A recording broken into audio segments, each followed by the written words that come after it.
किस्मत का लिखा सब कुछ सहना पड़ता है मित्रों, क्योंकि परेशानी बेची नहीं जा सकती और सुकून जो है वे कभी भी आप खरीद नहीं सकते। 30 वर्षीय युवक होता है जो मुंबई के रेड लाइट एरिया में जाता है और वहाँ पे सौदा तय होता है। तय सौदे के अनुसार उसे एक लड़की चुननी थी और उसके साथ उसे शारीरिक संबंध बनाना था। दोस्तों, ये युवक को 20 से 22 लड़कियां दिखाई जाती हैं। सबको वे एक एक करके भरी निगाहों से देखता है। उसमें से एक लड़की उसे पसंद आती है और वे जैसे ही उस लड़की को देखता है वैसे ही वे लड़की जो है उस युवक से अपना चेहरा छिपाने का प्रयास करती है और अपनी नज़रें भी उस युवक से बचाने का भरसक भर प्रयास करती है। लेकिन उस युवक की नज़र लड़की पे पड़ता है और वे युवक भी सोच में पड़ जाता है कि इसे मैंने कहीं देखा था। उसके बाद दोस्तों, वे लड़की का जो पहनावा था उसे देख करके कोई भी पुरुष जो था वे उस लड़की की तरफ आकर्षित हो जाता।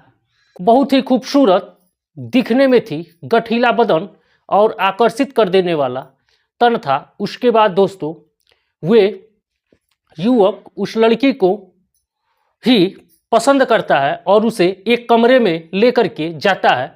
और जैसे ही कमरे में लेकर के जाता है और उस लड़की के बारे में जानने का प्रयास करता है और जैसे ही उस युवक को सच्चाई पता चली वैसे उस युवक के पैरों तले जमीन खिसक गई। वो लड़की और कोई नहीं बल्कि उस युवक की अपनी खुद की धर्मपत्नी थी, जो कि ट्रेन से बेंगलुरु से मुंबई के लिए निकली थी और वे पिछले 15 दिनों से गायब थी। और वे लड़की मुंबई के एक रेड लाइट एरिया के कोठा में मिलती है। अब दोस्तों, ये युवक हैरान और परेशान था कि जो कि मुंबई के लिए निकली थी वे कैसे रेड लाइट एरिया में पहुंच जाती है। इन सारे सवालों का जवाब एक एक करके वे अपनी धर्मपत्नी से पूछना शुरू कर देता है और उसकी पत्नी जवाब देना शुरू कर देती है।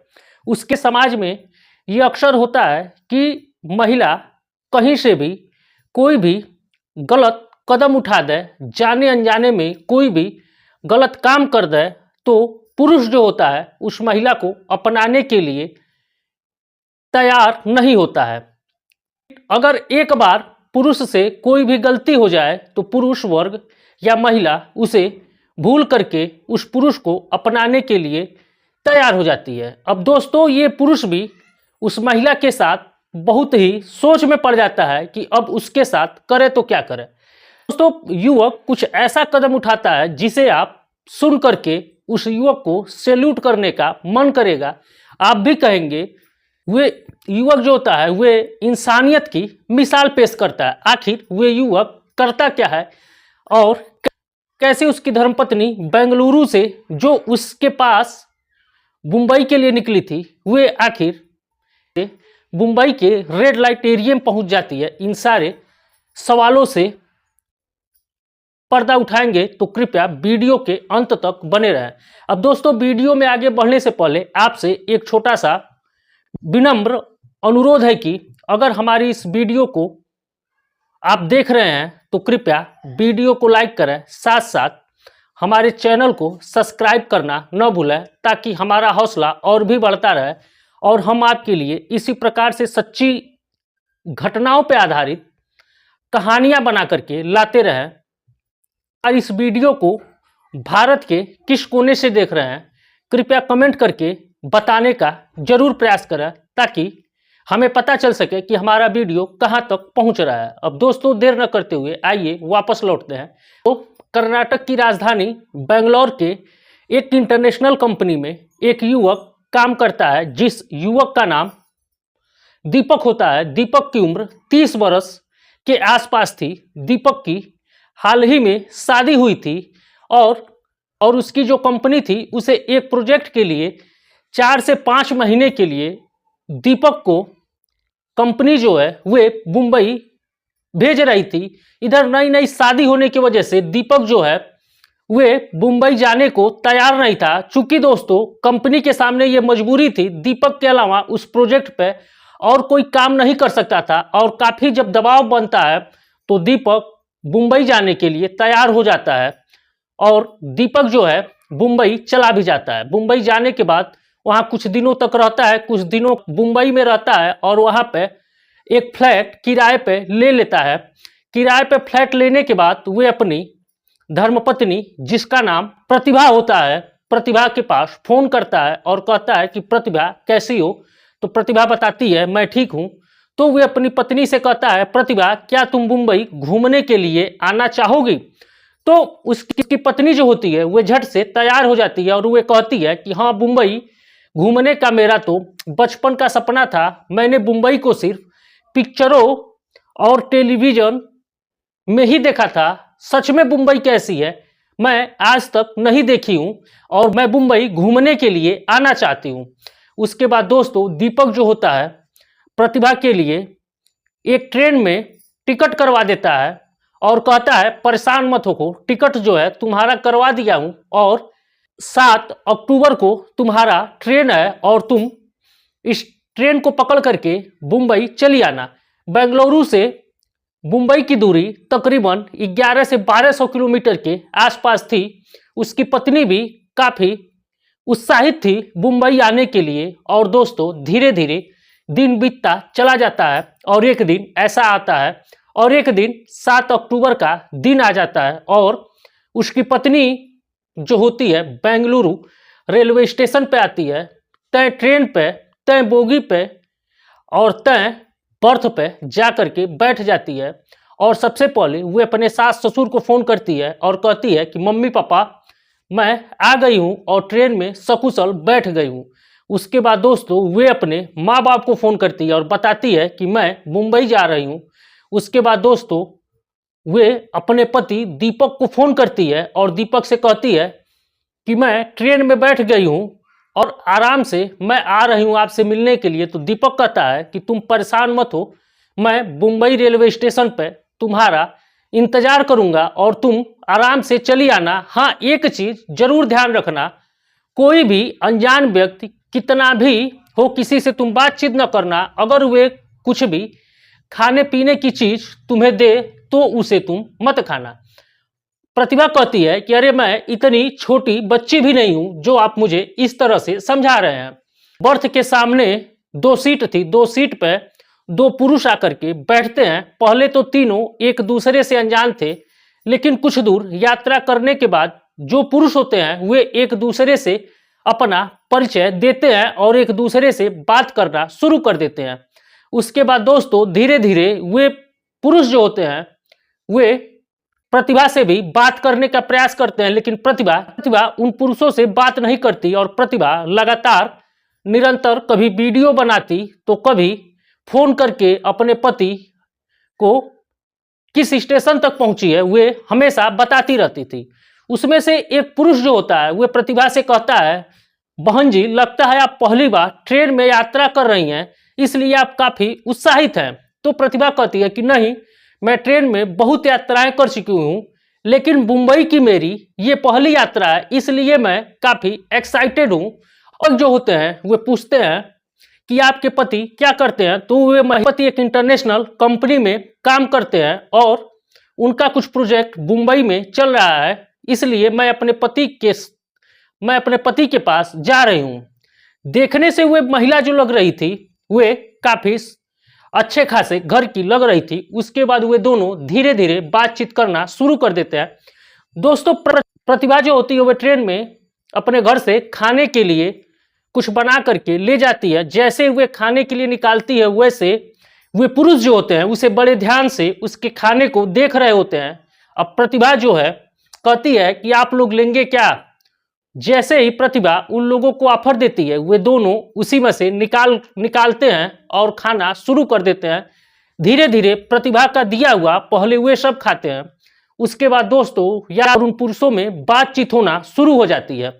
उसके बाद जब मुंबई 150 के करीब रह जाती है तो अपने पति को प्रतिभा फोन करती है और कहती है कि मैं आ गई हूं और यहाँ से मुंबई सिर्फ 150 किलोमीटर के आसपास है और आप रेलवे स्टेशन पे समय से पहुंच जाइएगा। उसके पति कहते हैं आप परेशान मत हो, मैं रेलवे स्टेशन पे समय से पहले आ जाऊंगा। उसके बाद दोस्तों एक फेरी वाला चाय बेचने के लिए आता है। वे दोनों पुरुष कप चाय लेते हैं और एक कप प्रतिभा के लिए भी कहते हैं एक चाय और दे दो। तो प्रतिभा कहती है कि नहीं, मैं चाय नहीं पीऊंगी। तो वे पुरुष कहते हैं कि बहन जी परेशान मत हो, ये चाय मैं आपको अपने पास से नहीं दे रहा हूं बल्कि चाय बेचने के लिए आया है, इसी से चाय लेकर के दे रहा हूं। और देखिए मैं भी पी रहा हूं यही चाय और आपको भी तो बहन जी ये चाय पीनी पड़ेगी। उसके बाद प्रतिभा जो होती है संकोच में आकर के चाय ले लेती है और चाय पी लेती है। दोस्तों प्रतिभा जैसे ही चाय पीती है कुछ देर बाद प्रतिभा बेहोश हो जाती है और प्रतिभा को कुछ होश नहीं होता है। 3-4 घंटे बाद प्रतिभा की जब आंख खुलती है तो प्रतिभा अपने आप को एक कार के अंदर पाती है और कार काफी तेजी से चल रही थी और प्रतिभा को जैसे ही आभास होता है कि वे ट्रेन में नहीं है तो वे कहती है कि भाई साहब आप लोग हमें कहाँ लेकर के आए हैं, मुझे तो ट्रेन में होना चाहिए था, मैं कार में कैसे हूं। तभी जो व्यक्ति ने उसे चाय पिलाया था वे प्रतिभा को जोरदार एक थप्पड़ मारता है और कहता है कि चुपचाप बैठी रहो नहीं तो तुम्हें जान से मार दूंगा। उसके बाद दोस्तों प्रतिभा को कुछ समझ में नहीं आता है और प्रतिभा शांत हो जाती है। उसके बाद दोस्तों प्रतिभा को वे लोग कुछ और रुमाल से सुंघा देते हैं, जिसके बाद प्रतिभा पूरी तरह से विक्षिप्त अवस्था में आ जाती है। प्रतिभा देखती तो है लेकिन कुछ बोल या कह सकने में प्रतिभा जो होती है वे सक्षम नहीं होती है। इसके बाद प्रतिभा को ले जाकर के मुंबई के एक कोठे में उसका सौदा तय कर देते हैं और सौदा जो होता है प्रतिभा का वे 55,000 रुपये में प्रतिभा को बेच देते हैं। बेचने के बाद और वहां की जो लड़कियां होती हैं वे प्रतिभा को अंदर लेकर के चली जाती हैं और शाम को जब प्रतिभा को होश आता है तो प्रतिभा उन लड़कियों से पूछती है कि मैं कहाँ पे हूँ। तो वे लड़कियां बताती हैं कि तुम्हें 2 लोग लाए थे और तुम्हें यहाँ बेच करके कोठे पे चले गए हैं। उसके बाद प्रतिभा कहती है कि मुझे कौन बेच दिया। तो वे लोग कहती हैं कि मुझे क्या पता, तुम्हें 2 करके आए थे वे बेच करके चल दिए। लड़कियों से कहती है कि मुझे फोन दे दो, मैं अपने पति से बात करना चाहती हूँ। तो वे लड़कियां कहती हैं अरे हम लोग तो खुद फंसे पड़े हैं, हम लोग तुम्हें कहाँ से फोन दें और फोन नहीं है। उसके बाद दोस्तों जो कोठे की मालकिन रहती है पूजा पंडित उसके पास जाती है और कहती है कि तुम्हें बेच दिया गया है और तुम कल से तैयार हो जाना, तुम्हें ग्राहकों को खुश करना है। उसके बाद प्रतिभा जो होती है वह कहती है मैं ये सब काम नहीं करूंगी। उसके बाद अगले दिन प्रतिभा को ग्राहकों के सामने पेश किया जाता है, लेकिन प्रतिभा जब नहीं मानती है तो उसे खाना पानी सब बंद कर दिया जाता है और धीरे धीरे करके प्रतिभा के साथ अत्याचार शुरू कर दिए जाते हैं कि प्रतिभा तैयार हो जाए अनैतिक कामों के लिए। लेकिन दोस्तों प्रतिभा जो थी वे तैयार नहीं होती है और एक दिन प्रतिभा की बहुत ही बेरहमी से पिटाई कर दी जाती है और बाकी लड़कियां होती हैं उससे मालकिन कहती है कि इसको समझा दो ये तैयार हो जाए, नहीं तो इसका खाल खिंचवा लूंगी और इसके खाल में भूसा भर दूंगी। उसके बाद बाकी जो लड़कियां होती हैं वे प्रतिभा को किसी तरह से समझाती हैं और प्रतिभा से कहती हैं कि देखो प्रतिभा तुम आ तो गई हो लेकिन यहाँ से भाग नहीं पाओगी, इसलिए तुम तैयार हो जाओ। प्रतिभा जो होती है थक हार करके तैयार हो जाती है। उसके बाद दोस्तों उसे 16-17 दिन लग जाते हैं प्रतिभा को तैयार होने में। इधर दोस्तों जो प्रतिभा का पति होता है यानी दीपक, ये रेलवे स्टेशन पे आता है और रेलवे स्टेशन पे अपनी पत्नी का इंतजार करता है, लेकिन प्रतिभा का मोबाइल स्विच ऑफ बता रहा था और वे हैरान परेशान हो जाता है कि जो प्रतिभा बेंगलुरु से निकली वे आखिर मुंबई पहुंची क्यों नहीं। उसके बाद वे जीआरपी में और मुंबई पुलिस में जा करके प्रतिभा की गुमशुदगी का रिपोर्ट दर्ज करवाता है। उसके बाद उसका पति बेंगलुरु रेलवे स्टेशन पर जाता है और वहां देखता है कि उस ट्रेन में प्रतिभा चढ़ती हुई दिखाई दे रही थी, लेकिन मुंबई रेलवे स्टेशन पर प्रतिभा नहीं उतरती है। उसके बाद दोस्तों ये जांच का विषय जीआरपी और मुंबई पुलिस, साथ में बेंगलौर की भी पुलिस काफी एक्टिव रहती है। वे तीनों मिल करके ये जानने का प्रयास करते हैं कि प्रतिभा के साथ आखिर हुआ तो हुआ क्या। उसके बाद दोस्तों इधर जब प्रतिभा तैयार हो जाती है तो जो है आता है ग्राहक उसे देखता है और पसंद करता है। पसंद करने के बाद वह प्रतिभा को कमरे में लेके जाता है और प्रतिभा उसके हाथ पैर जोड़ने लगती है और कहती है कि भैया मुझे मजबूरी में बेच दिया गया है, और अपने साथ बीती सारी आप बीती उस व्यक्ति को बताई। वैसे दोस्त उस व्यक्ति को बताती है और कहती है कि आप मेरी मदद करिए। वह व्यक्ति जो होता है कहता है कि ठीक है, मुझे सोचने का मौका दो। वैसे दोस्तों जो भी लोग अनैतिक काम करते हैं उनके अंदर मानवता या इंसानियत नहीं होती है, लेकिन वे पुरुष के अंदर कहीं ना कहीं से इंसानियत बची थी और वे कहता है ठीक है, अपने पति का नंबर दो। उसके पति का नंबर लेता है और उसे प्रतिभा से बात करवा देता है। ताकि आवाज जैसे उसका पति सुनता है तो कहता है प्रतिभा तुम हो कहाँ और 16 दिन से तुम थी कहाँ और आज कैसे तुम फोन कर रही हो। तो वे बताती है, वे अपने साथ हुई सारी आप बीती बताती है। और उसका पति दीपक जो होता है वह कहता है कि प्रतिभा तुम कहाँ पे हो इस समय। तो उसकी पत्नी जो होती है कहती है मुझे कुछ नहीं पता, ये भाई साहब आपको बताएंगे मेरा लोकेशन। वे जो ग्राहक होता है वे मुंबई का रेड लाइट एरिया और वे कोठा नंबर भी बताता है कि इसमें तुम्हारी पत्नी है। उसके बाद दोस्तों दीपक जो होता है वह ग्राहक बन करके उसी कोठे पे जाता है और लड़कियां देखने के लिए कहता है। उस सेट तय होता है और 20-22 लड़कियों को दिखाया जाता है, उसमें उसकी पत्नी नहीं रहती है। तो दीपक कहता है कि नहीं, ये सब मुझे पसंद नहीं है, कोई और हो तो बताओ। उसके बाद दोस्तों जो वहाँ की मालकिन होती है वह कहती है कि हाँ एक नई आइटम आई हुई है, लेकिन वे दूसरे कस्टमर के साथ बिजी है, अगर आप इंतजार कर सकते हैं तो इंतजार कर लीजिए। तो वह कहता है कि ठीक है, मैं इंतजार करने के लिए तैयार हूँ। उसके बाद दोस्तों कुछ देर बाद उसकी पत्नी सामने आती है और जैसे ही वे दीपक को देखती है वैसे ही शर्मा जाती है। और दीपक जो होता है कहता है कि हाँ ये मुझे पसंद है, मैं इसी के साथ जाऊंगा। उसके बाद दोस्तों दीपक उसे लेकर के कमरे में चला जाता है और कहता है कि तुम यहां तक कैसे पहुंची। तो अपने साथ हुई सारी आप बीती प्रतिभा जो होती है वह बताती है, कहती है कि रास्ते में 2 लोग मिले थे, चाय पिलाए थे, मेरा किडनैप किया और ला करके मुझे यहाँ बेच दिए। उसके बाद दोस्तों दीपक जो होता है बहुत शांति से कहता है कि देखो हल्ला मत करना और इन लोगों को ये भी ना पता चले कि तुम पत्नी हो, नहीं तो ये लोग हमें यहाँ मार भी देंगे। उसके बाद दोस्तों दीपक जो होता है मुंबई पुलिस और मुंबई जीआरपी को फोन करता है और अपने साथ हुई सारी घटनाओं का जानकारी तत्परता दिखाते हुए मुंबई पुलिस जो होती है भारी संख्या के साथ उस रेड लाइट एरिया में छापा मारती है और दीपक और उसकी पत्नी को सकुशल बरामद कर लेती है। दीपक कई तमाम लड़कियों को बरामद करती है और पता चलता है कि सभी लड़कियों को किसी न किसी तरीके से बेचा गया है और सारी लड़कियों को मुक्त करवा दिया जाता है। कोठे की संचालिका पूजा पंडित और राबिया दोनों को पुलिस गिरफ्तार करती है। गिरफ्तार करने के बाद थाने लाती है और पूछती है कि इस महिला को कौन से लोग बेचे थे। तो वे दोनों ने बताया, एक का नाम मोहम्मद जाकिर होता है और दूसरे का नाम संतोष कुमार होता है। ये दोनों उसे बेचे थे। उसके बाद दोस्तों 1 हफ्ते के कड़ी मेहनत के बाद दोनों को गिरफ्तार कर लिया जाता है और जब उनसे पूछताछ की जाती है तो वे बताते हैं कि हम दोनों रेलवे स्टेशन, बस स्टेशन या भीड़ भाड़ वाले पब्लिक एरियो में घूमते रहते हैं। जहां भी अकेली महिलाएं या अकेली बच्चियां दिखती हैं उनको हम अपने बातों में बहला फुसला करके उन्हें बेहोश करके ला करके कोठे पे बेच देते हैं। तो दोस्तों आज की कहानी यहीं तक। कहानी आपको कैसी लगी कृपया कमेंट में ये जरूर बताएं।